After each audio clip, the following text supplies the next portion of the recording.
Shalom Akim, Shalom Yasharallah.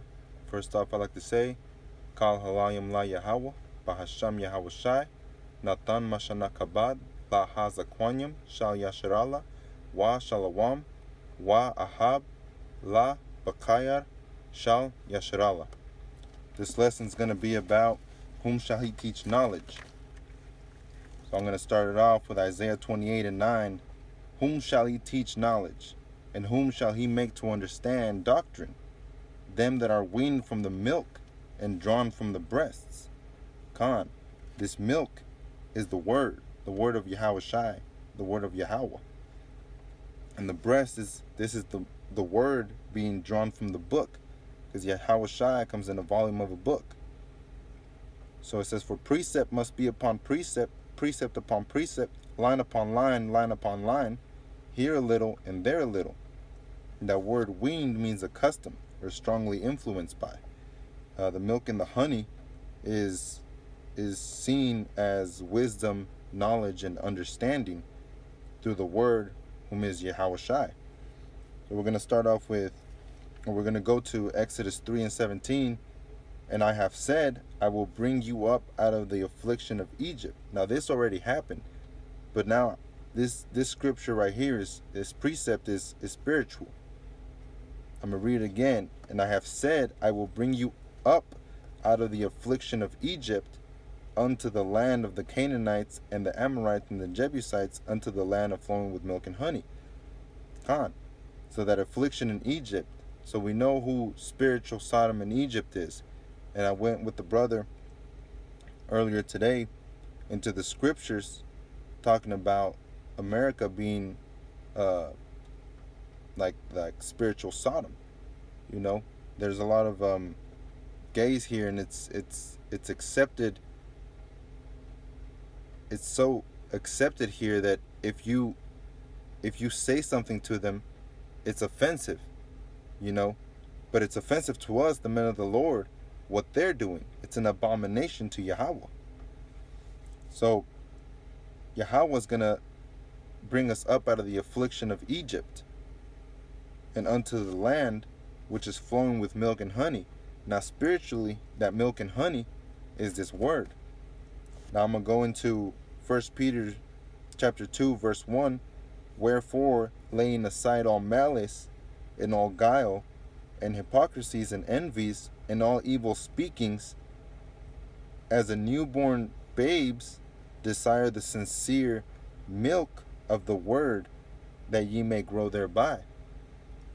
So growing with this knowledge, he is teaching us the true doctrine, right? Rehearsing the righteous acts, doing the commandments like we're supposed to. So with this word right here, this is how he teaches us knowledge. This is how he teaches us the true doctrine that we're supposed to be having. Not this so-called Christians, followers of the Lord, that, you know, celebrate Christmas and they celebrate all these wicked pagan holidays, you know. So I'm going to go with that into Revelation 10 verse 9. And I went unto the angel and said unto him, give me the little book. And he said unto me, take it and eat it up. Khan. So we eat these words. You know, have you ever heard how people say, when you say something to them and they're going to say, I'm going to make you eat your words? Well, this is Yahweh feeding us, right? Giving us this word, feeding us this milk, this honey.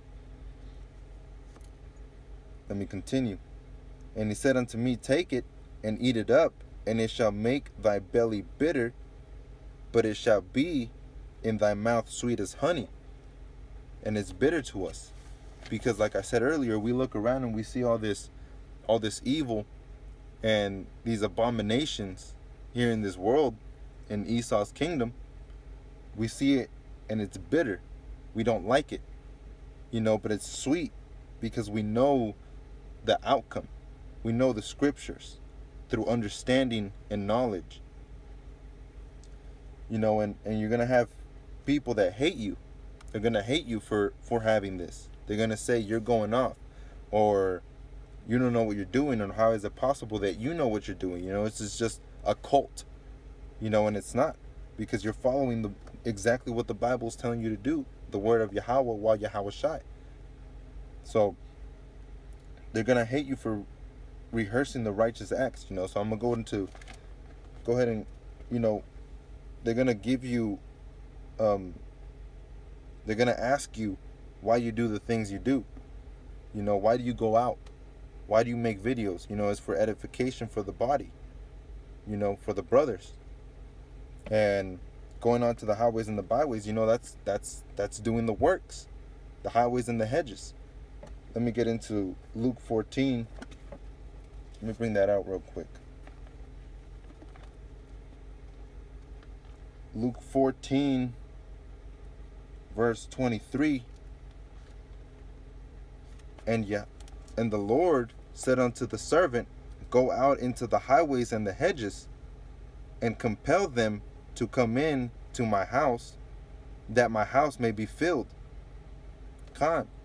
And that's exactly what we're doing. Edification for the brothers, for the body. So that we may come into the house of Yahweh Bashem Yahweh Shai. So going out there to the highways and the byways, we record it via YouTube. We transmit it through all four corners of the earth. So they're gonna hate you for doing this stuff, right? Rehearsing the righteous acts, going out to the highways and the hedges, and growing out your beards. Even growing out your beards is a big deal for them. Not eating pork. They're gonna want you to eat pork. They're gonna want you to go to birthday parties, celebrate these wicked holidays. Let me continue with verse 26.